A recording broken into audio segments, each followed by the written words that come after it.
Howdy, howdy, howdy, my name is Anachi Sasuke, and welcome back to Let's Read Homestuck. So, in the last episode, I was going to read the rest of this row here, but instead I read this one and went directly to this one because they just sort of went together and it was all well and good. So, I figure instead of just being all, I'll do this one and then this one and then this one and then this one, I'm just going to, start off with the intention of reading them, and then if they end up not going that way, just go from there. So, let's start with this one. Tavro Sprite, is it okay if we pretend to have a conversation over here for a while, so that I look busy and not come off as big of a doofus as I feel like? I can oblige and also personally identify with that idea and the feelings of self-lameness behind it, but I could also help you out with a real conversation too, instead of a fake one. In fact, maybe we already even said enough words together just now for that to qualify.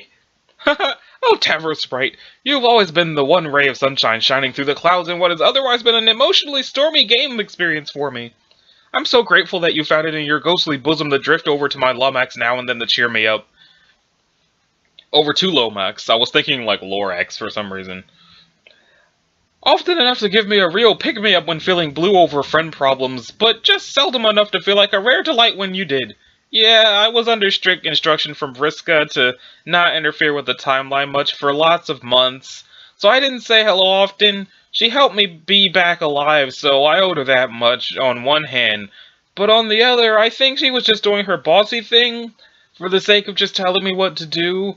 And I didn't see how just being friendly sometimes was even changing the timeline much, or why that idea even mattered.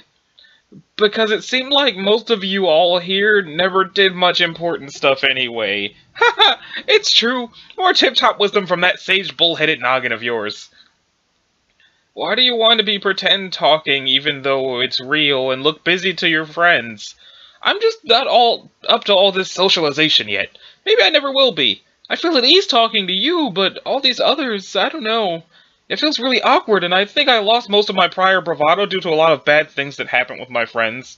What happened with them?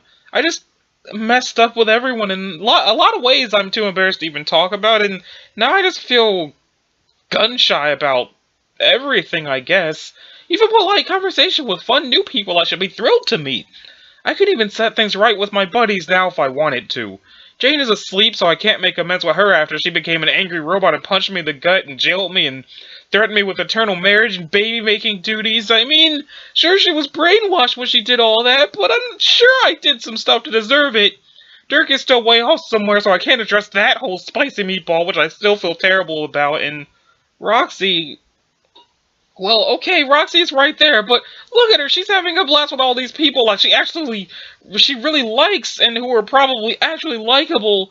She probably wants nothing to do with me either, so I might as well do her the courtesy of leaving her alone. But isn't she waving at you and saying hello right now, due almost certainly to overhearing you talking about her name? Hi, Jake! Oh, yeah, it would seem she is. Those are probably pity waves, though. I don't think that is true. I have been the getter almost exclusively of the pity versions of various deeds directed at me, and I think that's not what she's doing. Those are normal waves and hellos. You should probably do one of those things back to her. Hi, Jake! Jake! Jake, damn it, hi! Oh, hi, Roxy! You're with us again, and I like that. Smiley face. Nice, bro. Keep working at behaviors of that sort. Your self-esteem will get bigger. I like that. Thunderations, what a fucking clod I am. I really need to keep a lower profile. Even basic pleasantries are a bit above my huckleberry for now. I get it. Self-esteem is probably the hardest emotion to master. It helps to have help. And I appreciate it, Mr. Tavro Sprite. Really, I do. No, I mean not from me. Do you have a fantasy phantom representing your self-esteem who you can look up to? A phantom?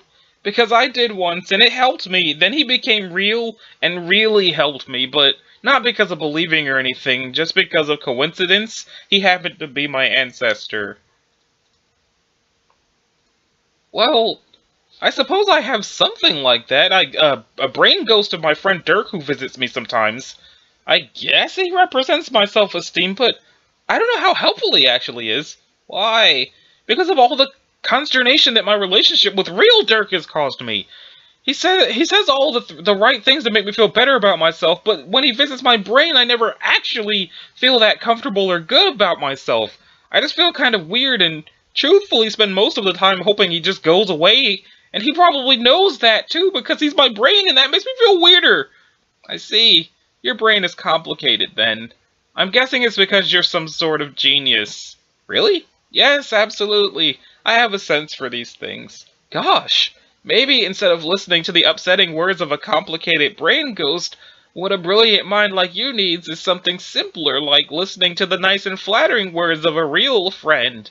Maybe you're right. Not related to that. But have I mentioned you're actually quite handsome for a human? Wow, you think? Also, you have a dashing personality and you seem pretty strong, and your very small pair of creamy looking pants is really cool. That sounds so fucking creepy.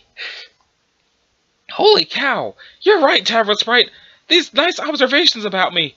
Why, they really do seem to be making me feel at least infinitesimally better about myself. What a chum! This is only the beginning of the feel-good feelings you can force inside you through the repetitive mentionings of such things about you, but also through developing yourself as a brave, alive hero. It's too late for me to do that, since I lived a weak life, died, and was lucky to have a friend with a good enough heart to bring me back, but only as a spiritual guide such as the one floating before you, so I can't be that heroically great anymore by tragic definition, but you can. You're living, strong, nice, and even higher importance, immortal, so that gives you, by my estimation, literally forever to get better and better and better and finally prove yourself. That way you can win your friends over and everyone will like you again. Boy, shitting howdy!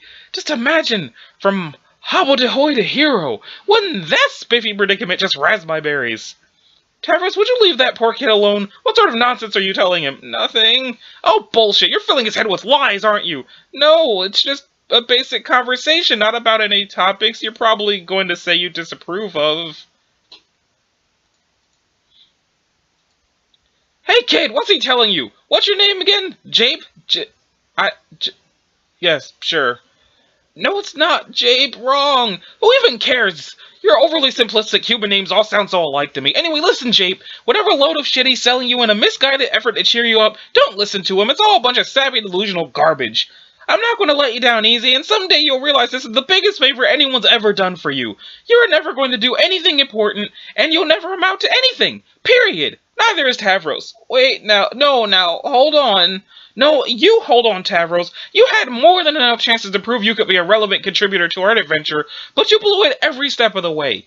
It's time to face the facts. You're never going to have that big moment that vindicates your arc of personal development. It's just not going to happen.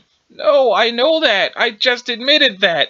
You weren't listening to our... It's not going to happen for Jape here either, so stop filling his head with nonsense. I can just smell it off him. He's just like you, really. A loser is a loser. Here's the bottom line. Pages just suck. All of them do. They just can't ever seem to get it together. I think it just happens to be the class players get stuck with if they're naturally that sort of person.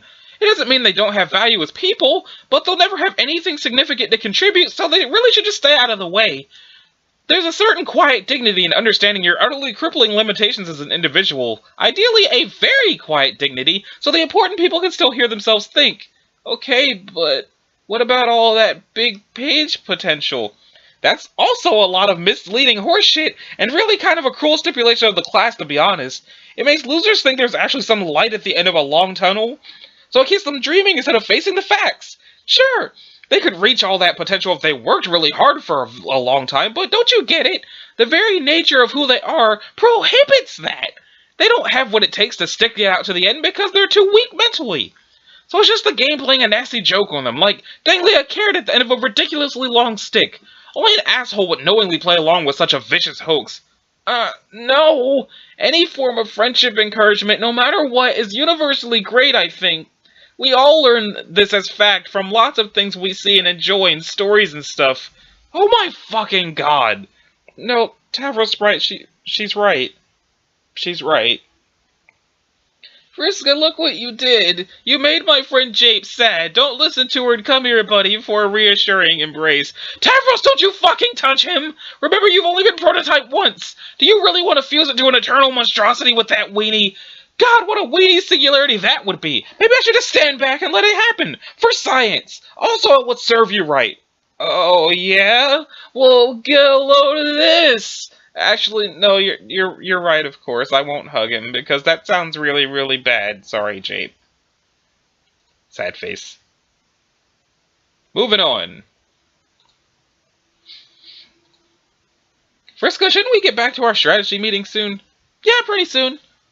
It's like we used to say in the old days, time is dead, kids. Believe me, I haven't forgotten. That's as true now as it ever was. Only difference is now we're working together to prevent the bodies from piling up. Frowny smiley face. Oh, I guess she's still blind in this timeline.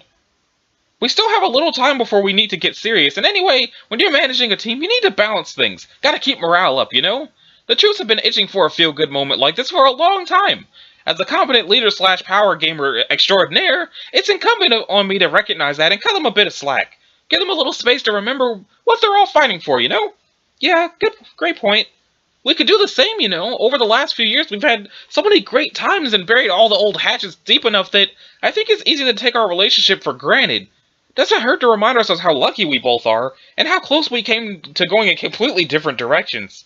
Anyway, I'm glad this is the path we chose. I couldn't ask for a better moirail. Me neither. I don't know how I would have lived with myself if I had gone through with it. And we'd be dead if I hadn't. Thank God for Egbert. Never, never, never tell him I said this, but for a dork, he's... Let's say you did a great job training him once upon a time. Hey, so did you. Some version of yourself was badass enough to write down all those instructions in her own blood just before she died. Sounds like a real hero to me. Sometimes I wonder what things would be like if we never had our falling out. It was a lot like this back in the old days, remember? Just hanging out, working together. Not much drama except for, I guess, the occasional ethical debate on how our foes should be dealt with. What if it never spiraled out of control? If I never blinded you? If you never blew off my arm? What if you decided to send John back to change all that instead? I didn't write the instructions myself, but I'm sure I never considered it. Everything we went through back then made us stronger. It was something to work to put behind us, not erase something that was worth the effort. Yeah! Shout, blither, blah, blah, blah, blah, tactless, nincompoop, shout, ramble, screed. Blah, blister, bemoan, blah, blah, gossip, hungry, lobotomy, hobbits, shout, yell, screech, holler, brainless, gushing, yammer twats. Oh God, what is he going on about now? Sounds like he's yelling at Dave and John about something. So John's been here for all of 5 minutes and he's already tricked Carcat's tirade siren? He's not actually angry, he's embarrassed about something. My ears finally tuned to all the tantrum nuances. Embarrassed? About what? Think he might actually be bent out of shape over the fact that he's not leader anymore? No way, it's something very personal. I wonder if John's been asking what the deal is with him and Dave. John was pretty nosy if I recall. I think it's more likely Dave is just rambling sans filter again. Yeah, he does do that a lot, doesn't he? As long as we're swearing each other to secrecy on stuff, make absolutely sure they never know I said this, but he and Carcat are kind of adorable? And whatever quadrant that whole situation settled in. I don't know, it's none of my business really, I just never would have guessed. Agreed. I guess we stuck to ourselves mostly, and Rose and Kanaya were all, you know, so that left them and their cute mayor sidekick to sort things out amongst each other without interference from a bunch of crazy fucked up girls? I'm happy for them, and for me too. If you hadn't been around, I have a feeling I would have gotten sucked into some weird bullshit with both of them. Sounds rough. Guess that's one more bullet dodged thanks to yours truly. Guess so, geek. Gonna miss you. Sure you gotta get going so soon? Yeah, I can't really waste much more time. Just have to get all these goofballs squared away, then I'm off. Oh, is something wrong? No, well, not really. Nothing important. What is it? It's dumb. You'll probably laugh at me. No, I won't. Come on, tell me. What good is having a moirail you don't feel like you can talk to? I don't know. I'm not sure if I can even put my finger on what's bugging me. I feel like I should be psyched for the battle ahead, like pumped up to kill some bad guys and finally end this, but I just feel a little weird. Especially knowing that you won't be here. What does me not being here have to do with anything? What if, when it's time to fight and people really need me to use my powers or whatever it is I'm supposed to be able to do, what if it turns out I'm not actually that good? But you already proved that you are! Another version of you basically saved us all, remember? I know, but that was a different me, who went through some things I never went through, and probably figured out how to be awesome and heroic along the way. I never did any of that, and I certainly don't feel awesome and heroic yet, and this probably sounds really dumb, but it makes me feel kind of guilty. Guilty? Why? Because she pretty much sacrificed herself to make things better. Specifically better for me, I think. To let me lead a better life, presumably to fix my problems, I guess? But I don't feel fixed. I actually kind of feel a weird sense of pressure to be the best version of myself, like the most productive and heroic and well-adjusted Terezi in Paradox Space. But I'm definitely not that Terezi.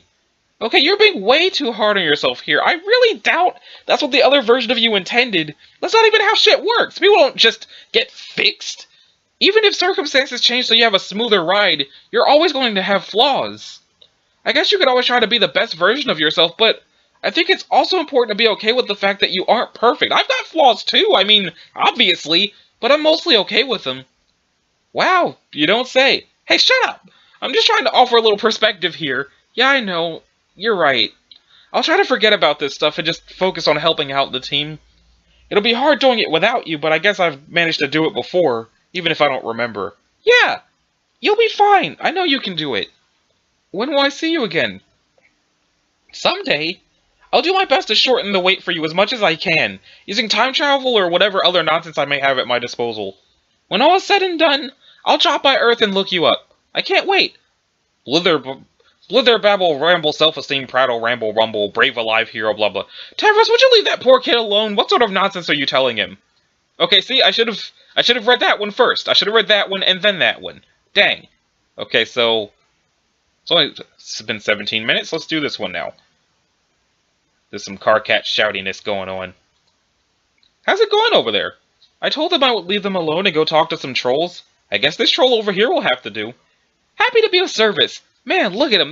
They all seem so excited, like a bunch of wigglers hopped up on high fructose grub sauce. I hope they don't crash from this reunion buzz too hard before it's showtime. If they do, I'm sure one of your contingency plans will swing into full effect. Maybe you can buy time for everyone to recover by lulling our adversaries into an extensive strategy session. Hey, Miriam, why don't you can it? Our sassy little game of one-upsmanship are fun and all, but I'm trying to be sincere here, you know, seeing it's just the last time I'll see you all in a while. You're right, sorry. Bring on the sincerity. I was just saying about the humans, they seem so happy. I mean, look at Rose. No offense, but most of the time she's kind of a pill. Untaken, and me too, probably. Good point. But I don't think I've ever seen her like that. By which I mean, making no discernible effort whatsoever to disguise the fact that she's happy. Well, okay, maybe there were a couple of times. Is that in reference to how you like to flagrantly spy on us sometimes? I don't spy on you. That is such an unfair characterization. Would you can it with that shit already? I'll never understand your ongoing and apparently unironic use of the phrase can it, and in particular why you always seem to direct this expression to me and seemingly no one else. I just think it is such a peculiar and amusing way to tell someone to be quiet. What? Why? No, that's a normal way of putting it. I mean, it's a pretty normal thing to say, right? When you want someone to pipe down? Pipe down isn't even much better. It's just a funny thing to say, and the fact that you don't realize it makes it funnier. I think the underlying explanation is that you were just funnier than you realize or try to be. It is something to like about you. I guess I'll have to accept your sass as a compliment then. And no, I don't spy on you. I just check in with you sometimes to see how you're doing. Okay, if that's how you want to put it. You involve yourself in many private matters without even offering the pretense of doing otherwise. To think that at one point I was regarded as the meddlesome one. Look, it just so happens that I care very deeply for all my friends and want to make sure they're doing alright on a somewhat regular basis. Is that a crime? In some societies, violating the privacy of others in certain ways, yes, I believe so. I understand your motives, though, and really this is just me giving you a hard time. I never got why everyone treats their romantic affairs as so private. What's the big deal? So you like to do some smooching and stuff with another person. Maybe get over yourselves? Karkat is the worst offender. You think he was charged with guarding state secrets. Newsflash, buddy, nobody gives a fuck.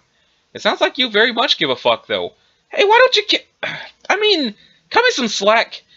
I don't hold anyone to standards I don't hold myself to. I'm very open about my relationships. My moral allegiance with Terezi? Ask me anything, I have nothing to hide. We'll throw our diamonds up in your face like we're making a getaway. I don't even give a fuck. If you can't take the stench, then get out of my meal block. Same with any action liaisons I've been involved with over the years. What's the big deal? I have to admit I'm to being impressed with your, strangely natural proficiency with auspisticism. It's an incredibly difficult quadrant to master and very emotionally taxing, I find, in a way that conflicts with the pursuit of relationships in other quadrants. I can't ignore that during our trip you probably diffused a lot of unpleasant situations before they started, but when it comes to matters of privacy and such, and which forms of expression people feel at ease showing in public, pale relationships are really different, I think. What about the other kind? Seems to be you've not been involved in any, so I'm not sure you really understand. I just don't have time for anything like that in my life right now. Red and black relationships are so boring. I have a strong pale relationship which is very important to me, but that's about all I can handle. Maybe later on when the dust settles from this crazy adventure I'll consider it, but for now this is all I can deal with. There's not too many irons in the fire, you know. I know all about the irons. I've heard rumors of this alleged fire as well. So what are they talking about? What? All your buddies over there! We were still talking about that. It's ridiculous how easily we get sidetracked by romantic blither. Oh, family stuff mainly. That's pretty fascinating. Sociologically speaking, I mean. Their idea of families. The idea of siblings is strange enough. People who are genetically similar and grow up together. Spending all that time with Dave and Rose, you started getting a sense for it, like the logic of it, how it must have shaped Earth's society, but also its inherent ridiculousness. Sharing a residence with your near clone while growing up, so preposterous. But then you add the idea of parents, and suddenly it's complete madness. Our society was so individualistic, and that all seems so normal and reasonable, so I look over there and see 2 Lalans and a Strider, and there's a whole other Strider on the way, and a human family starts striking me as not so much a social unit, so much as, like, an infestation. Yeah, well, I will say an entire other Strider does sound like a bit much, on top of what is already quite a spectacle. Maybe we just don't get it. Of course we don't, that's my point. I mean, we have ancestors, but under normal circumstances, it's pretty much unheard of to imagine you'd ever get the chance to meet them. We had the unusual privilege of meeting most of ours, or at least certain versions of them, but that's still just a one-person lineage. It's really simple and comprehensible. Human lineage is just a huge clusterfuck, if you ask me. There is a certain advantage to it, though. Their decentralized propagation makes it a lot more likely their race will persist. The same cannot be said for ours. I still often wonder if we're the last of our kind. You're still doubtful about whether or not you can hatch a new mother grub? Yeah, more than doubtful, I'd say. You shouldn't lose faith. I'm not even the slightest bit worried about whether you can do it. When you get the chance, just brainstorm about it with the Lalans. They tend to be full of ideas. Anyway, try not to get down about it. I have a good feeling. Get down about what?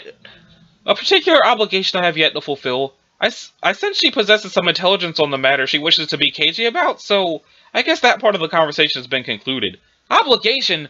Vriska, have you been dishing more dirt on our strategy before formally bringing our meeting back to order? Pretty sloppy leadership move if you ask me. Carcat, it had nothing to do with your and Kanaya's upcoming roles in this campaign. It was more a private matter pertaining to Kanaya's broader significance to the future of our people.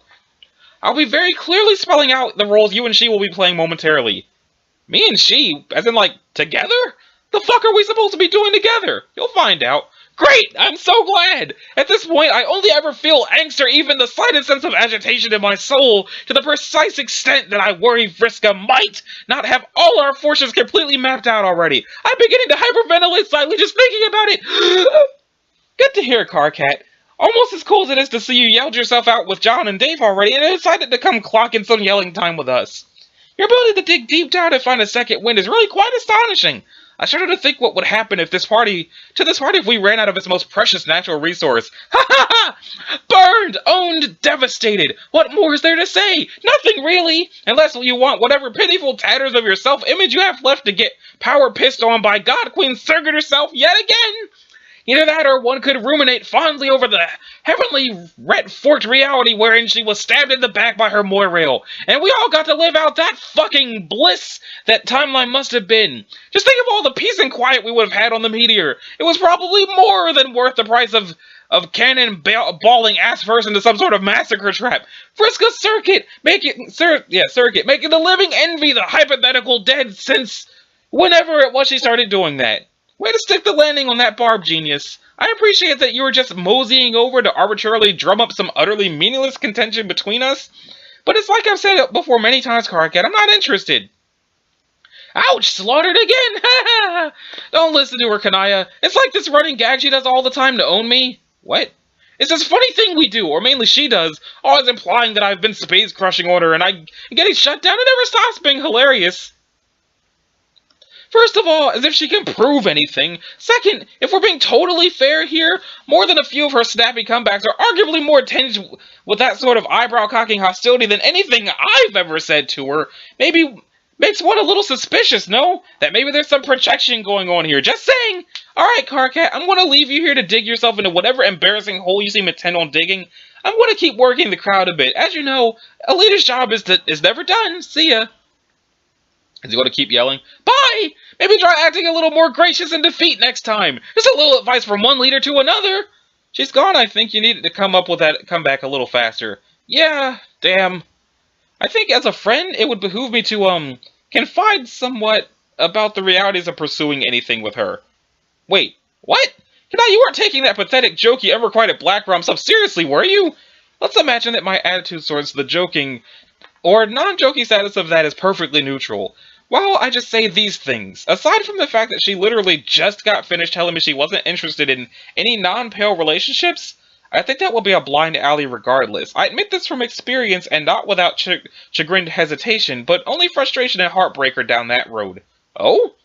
She's turned out to be a tremendous partner in pale relationships, maybe even, a bit freakishly so. But anything stronger than that I think would probably be disastrous. She's way too focused and self-absorbed to maintain such strong feelings for long. She would need to learn to let go of some of her ambition and figure out how to prioritize the feelings of other people. She might even figure out how to be happy. Ugh. Yeah, wow. A chill just ran up my posture while trying to imagine that. You know, I don't know if I've ever told you, but you have a really impressive grasp over romantic analysis.